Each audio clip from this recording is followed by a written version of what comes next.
the Chase Thomas Podcast, for people who have nothing but time to kill. I think Dante Thornton. I hadn't thought of him, but fair.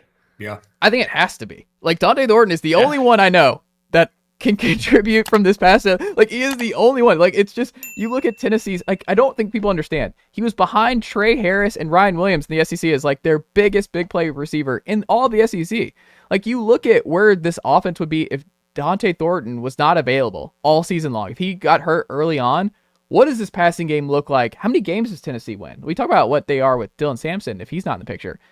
Dante Thornton swung games. Like, Dante Thornton got you back in the Vanderbilt game. Like, how does that one get out of hand? Do you have another receiver who steps up in that spot to get you back? Like, Dante Thornton, I mean, the huge catch against Florida. Like, he has so many moments. Obviously, the big catch against Oklahoma. Like, Dante Thornton, if we could just get one more year, I would love one more year of Dante Thornton, because I would feel a lot better. On one side, at least I know one guy on next year's passing game. I know he's a difference maker outside. I know Dante Thornton, when he plays, is a difference maker and puts fear on in opposing defenses. Like, he can go the distance. He is a yak guy. That's it. Like, Dante Thornton, I would love one more year. Give me one more year of Dante Thornton. Can we?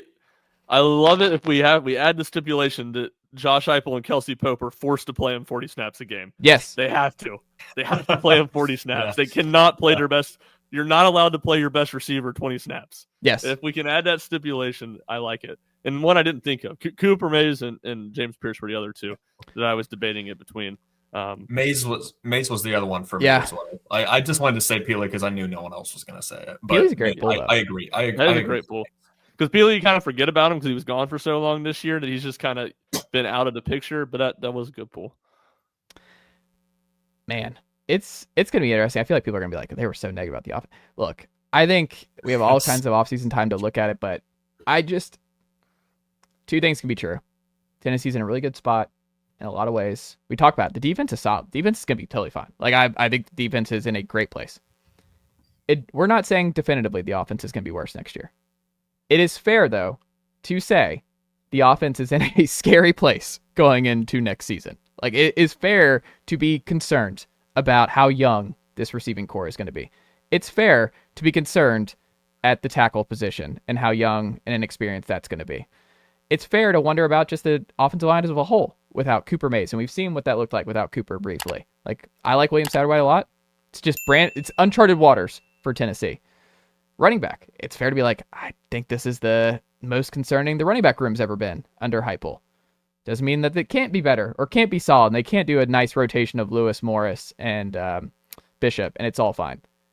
That's just a lot of things they kind of need to go their way to get back to the CFP. Like, they need a lot of just young guy breakthroughs, because this is going to be a young offense and a gigantic season for your big-time quarterback. I just think it's a weird position that Tennessee currently finds himself in on offense. But yeah, I think the floor is also just really high with this team. Like, Heupel just is such a high floor guy that I just don't think the sky is falling. But I think we have to be honest. Like, I think there's a path this offense is worse next year than it was this year. And I know that's not what folks want to hear, but I mean, that's absolutely in play.